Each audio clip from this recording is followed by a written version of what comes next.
नमस्कार मित्रांनो, आजच्या भागामध्ये आता इकडं जी सावी आहे ती सावी आता सगळं डेकोरेशन करते, कारण की तिला धैर्याला प्रपोज करायचं असतं. त्यामुळं ती सगळं डेकोरेशन वगैरे करते आणि सगळं झालेलं असतं तिचं.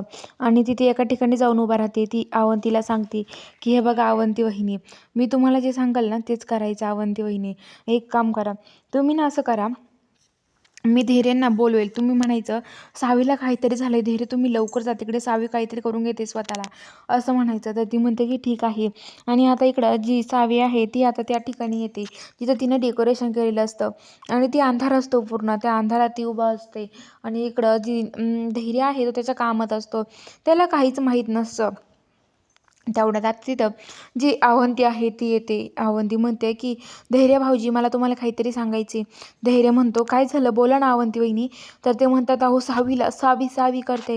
तर आता धैर्य म्हणतो काय झालं सावीला. तर ते म्हणतो बघा तिकडं सावी काहीतरी करून घेते. आणि धैर्य पळत जातो, बघतो तर काय, तिथे चाकू असतो सावीच्या हातामध्ये आणि ती स्वतःला काहीतरी करून घेत असते. तर धैर्य म्हणतो सावी काय करताय तुम्ही. धैर्य सावीच्या हातातला चाकू ओढतो आणि सावीला जवळ घेतो. जवळ घेतल्या घेतल्या सावीला लगेच सावी ती लाईट वगैरे लागते, डेकोरेशन दिसतं चमकायला लागतं. तर धैर्य म्हणतो काय आहे सावी हे. तर ती म्हणते हॅपी व्हॅलेंटाईन डे धैर्य, हेच तुम्हाला दाखवायचं होतं मला, हॅपी व्हॅलेंटाईन डे. आणि खरंच खूप नशीब आहे माझं, तुम्ही मला भेटले धैर्य. आणि लगेच धैर्याला ती मिठी मारते आणि जवळ घेते. बघूया आता पुढील भागात काय घडणार आहे, बघायला चॅनलला सबस्क्राईब करा.